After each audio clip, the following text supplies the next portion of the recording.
Tendez l'oreille et venez à moi. Écoutez, et votre âme vivra. Cherchez l'Éternel pendant qu'il se trouve. Invoquez-le tandis qu'il est prêt. Que le coupable abandonne sa voie, et l'homme malfaisant ses pensées. Qu'il revienne à l'Éternel qui aura compassion de lui, qui pardonnera généreusement. Vous sortirez dans la joie, et vous serez conduits dans la paix. Il vient, c'est lui. Regardez. Jésus! Jésus! Je te prie de sauver ma fille unique. Oh maître, aie pitié. Elle va mourir et elle n'a que 12 ans. Pitié, vite. Maître, viens. Jairus, je suis désolé. Jésus! Ta fille est morte. Ne dérange plus le maître. Ne crains rien. Crois seulement et ta fille guérira.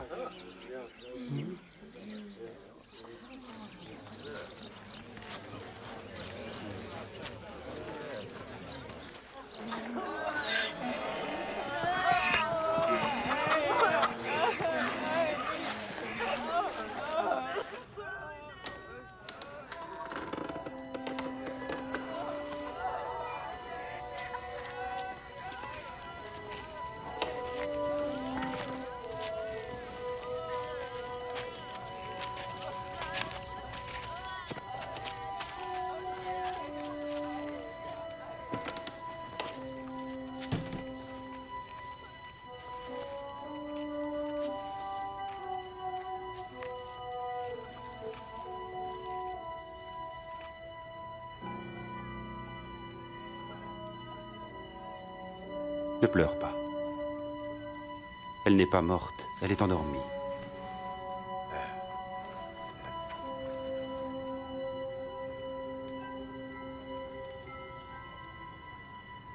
Enfant, lève-toi.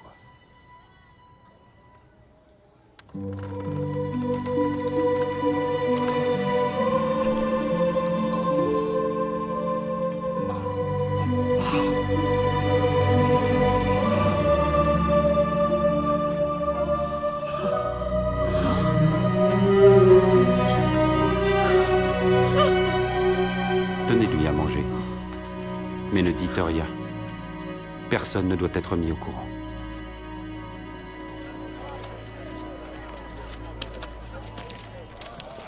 Après cela, Jésus remarqua un collecteur d'impôts nommé Matthieu Lévi, qui était assis à son poste de péage.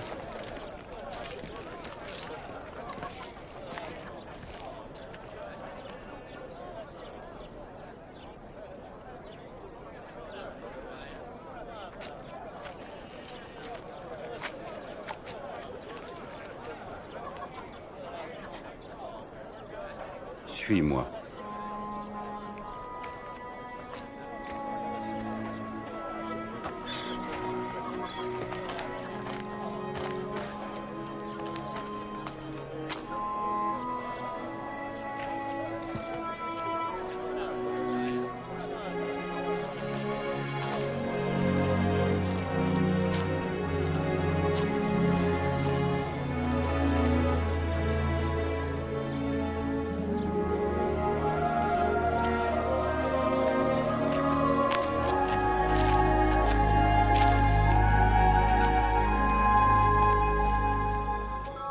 Puis Jésus monta sur une colline pour y prier et passa toute la nuit là, à prier Dieu.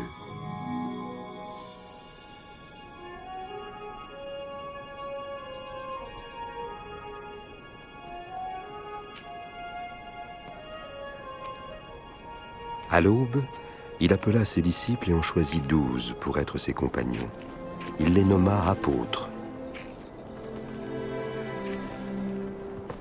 Simon, qu'il appela aussi Pierre.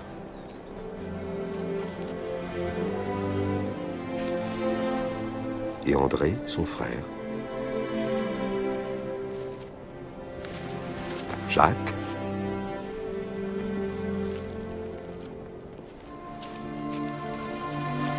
Et Jean.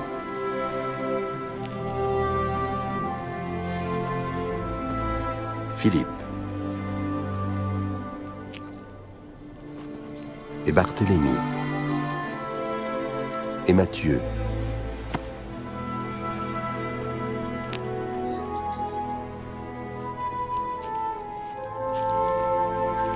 et Thomas, ainsi que Jacques, fils d'Alphée, et Simon, appelé Zélote,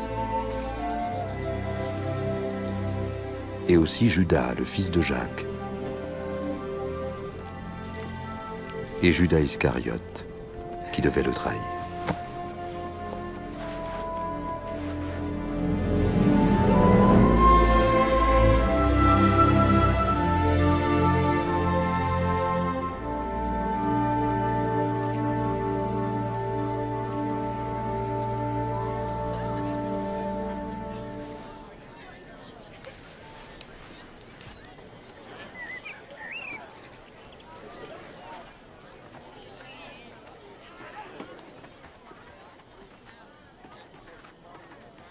Heureux, vous les pauvres, car le royaume de Dieu est à vous. Heureux, vous qui avez faim, car vous serez rassasiés. Heureux, vous qui pleurez maintenant, car vous rirez. Heureux ceux qui seront haïs, méprisés, insultés, et traités de mauvais à cause du Fils de l'homme. Réjouissez-vous alors et dansez de joie. Car une belle récompense vous attend dans le ciel. En effet, c'est ainsi que leurs ancêtres ont traité les prophètes.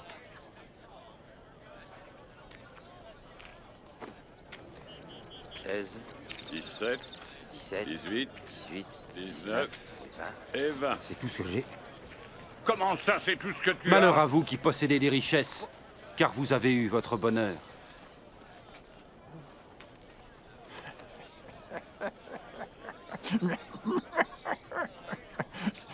Il ne veut pas être riche. Il est fou. Malheur à vous qui riez maintenant, car vous connaîtrez le deuil et les larmes. Malheur à vous quand tous les hommes disent du bien de vous, car leurs ancêtres ont fait pareillement avec les faux prophètes. Mais je vous dis à vous qui m'écoutez, aimez vos ennemis. Faites du bien à ceux qui vous haïssent. Bénissez qui vous maudit. Priez pour ceux qui vous calomnient.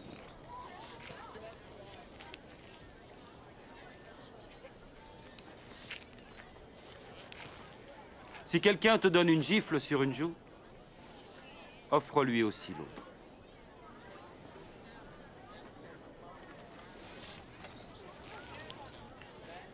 Et à qui te prend ton manteau, ne refuse pas non plus ta chemise. Et donne à tous ceux qui te demandent. Et si quelqu'un te prend ton bien, ne lui demande pas de te le rendre. Faites aux autres ce que vous voudriez que l'on fasse pour vous.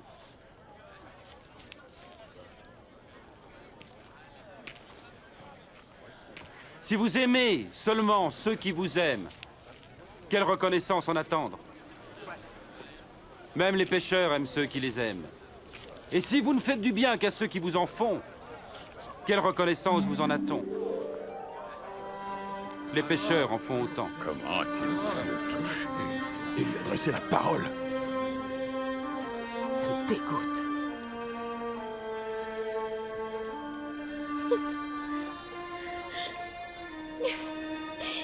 Non.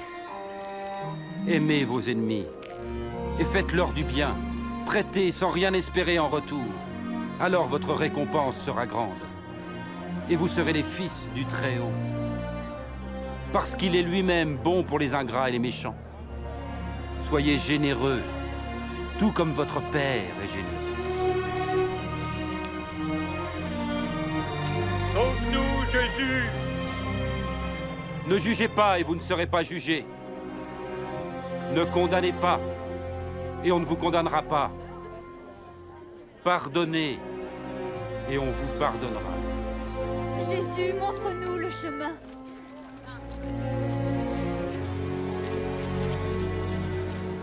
Donnez et ainsi vous recevrez. Car la mesure que vous employez servira aussi pour vous. Un aveugle peut-il guider un autre aveugle? Non, ils tomberont alors tous deux dans le fossé. Pourquoi vois-tu la paille qui est dans l'œil de ton frère et ne remarques-tu pas la poutre qui est dans le tien?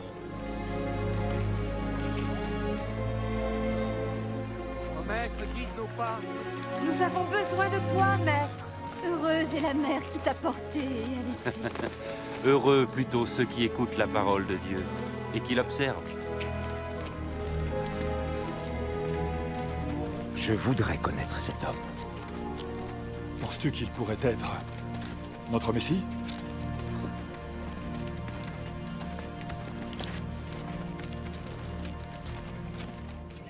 Et ce chef religieux, Simon, invita Jésus à manger avec lui. Jésus se rendit chez lui et se mit à table. Allons les enfants, laissez-nous. Vous m'entendez? Allons. Ah, ces enfants, ils ne sont jamais tranquilles. Que vient-elle faire là? Je ne sais pas.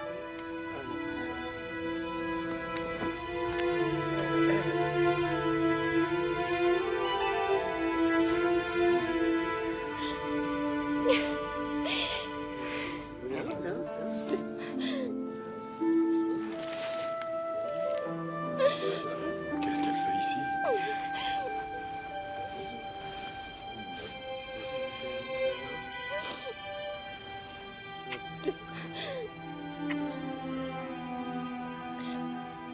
Si cet homme était vraiment un prophète, il saurait qui est cette femme qu'il touche.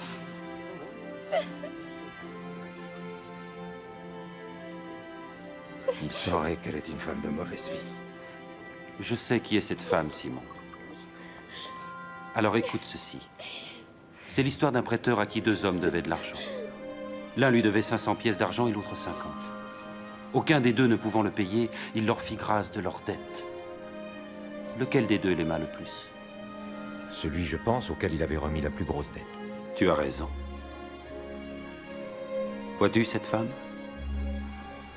En arrivant, tu ne m'as pas versé d'eau sur les pieds. Elle m'a baigné les pieds de ses larmes et les a essuyés avec ses cheveux. Tu ne m'as pas embrassé pour m'accueillir, mais elle n'a pas cessé de m'embrasser les pieds. Tu n'as pas répandu d'huile sur ma tête, mais elle a répandu du parfum sur mes pieds.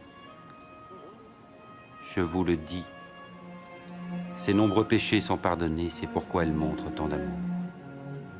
Mais celui à qui on pardonne peu, manifeste peu d'amour.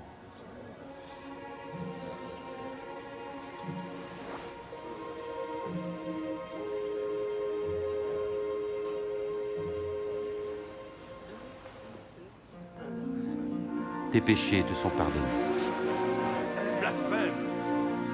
Ta foi t'a sauvé, va en paix.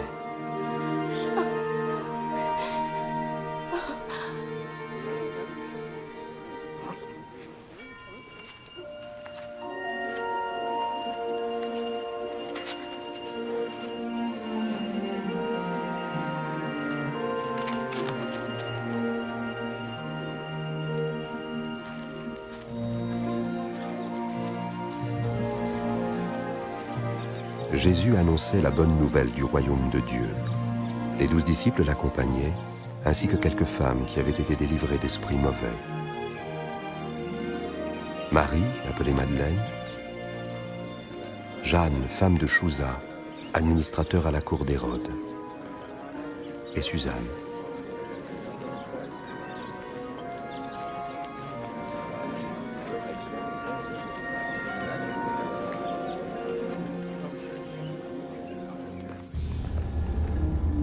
Hérode, gouverneur de Galilée sous les Romains, fit mettre Jean-Baptiste en prison parce qu'il lui reprochait d'avoir épousé la femme de son frère. Alors? Nous arrivions à la porte de Naïn. On menait un mort au cimetière. C'était le fils unique d'une veuve. Quand Jésus la vit, il eut pitié d'elle. Il toucha le cercueil et dit « Jeune homme, lève-toi ». Le mort alors se redressa. Et Jésus le rendit à sa mère. Demande-lui, dis, es-tu vraiment celui qui devait venir? Ou devons-nous en attendre un autre?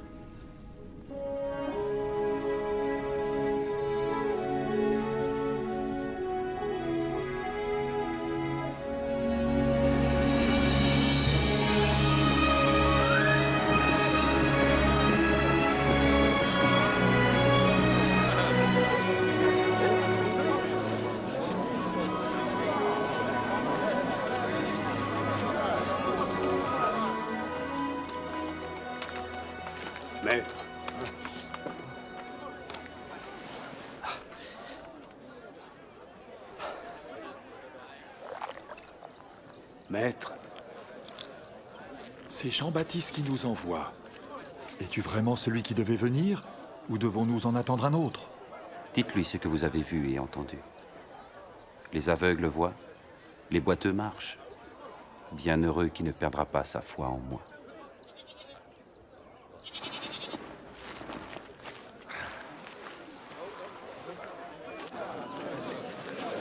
Je veux le voir. monte sur mes épaules. Là, tu le vois? Ah oui, je vois Jésus. Un jour, un homme sortit pour semer. Et tandis qu'il semait, du grain tomba sur le chemin, il fut piétiné. Et les oiseaux du ciel ont tout mangé. Une partie tomba parmi les pierres, et après avoir poussé, elle dessécha par manque d'humidité. Une autre partie tomba parmi les ronces, et les ronces levèrent avec le grain, et l'étouffèrent. Mais une partie tomba en bonne terre, et les grains germèrent et produisirent du fruit. Chaque grain en donna 100 autres. Maître, dis-nous, pourquoi parles-tu en parabole devant les foules? Vous avez reçu le privilège de connaître les secrets du royaume de Dieu. Mais pour les autres, cela leur est dit en parabole. Ainsi, bien qu'ils regardent, ils ne voient pas, bien qu'ils entendent, ils ne comprennent pas.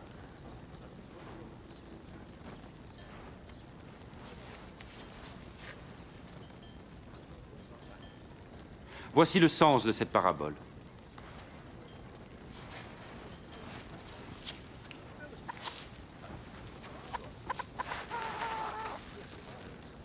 Le grain est la parole de Dieu. Le grain tombé au bord du chemin sont ceux qui entendent. Mais ensuite, le diable survient et enlève cette parole de leur cœur pour les empêcher d'y croire et d'être sauvés.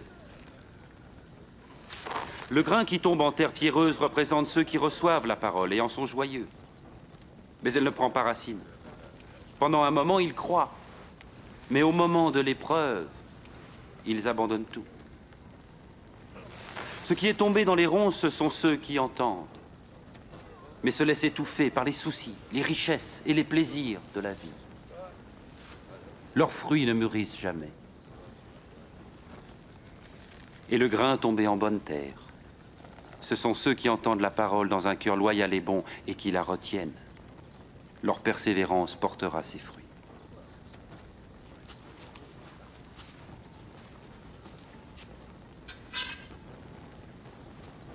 Personne n'allume une lampe pour la recouvrir ou la mettre sous un lit. Non, on la met sur un support, afin que ceux qui entrent dans la pièce puissent voir clairement. Car il n'y a rien de secret qui ne paraîtra au jour, rien de caché qui ne doive être connu et venir au grand jour. Écoutez donc avec attention, car à celui qui a, il sera donné. Mais celui qui n'a rien, il se verra enlever même le peu qu'il croit avoir. Maître, ta mère et tes frères se tiennent là dehors. Ils voudraient te voir. Ma mère et mes frères sont ceux qui écoutent la parole de Dieu et y obéissent.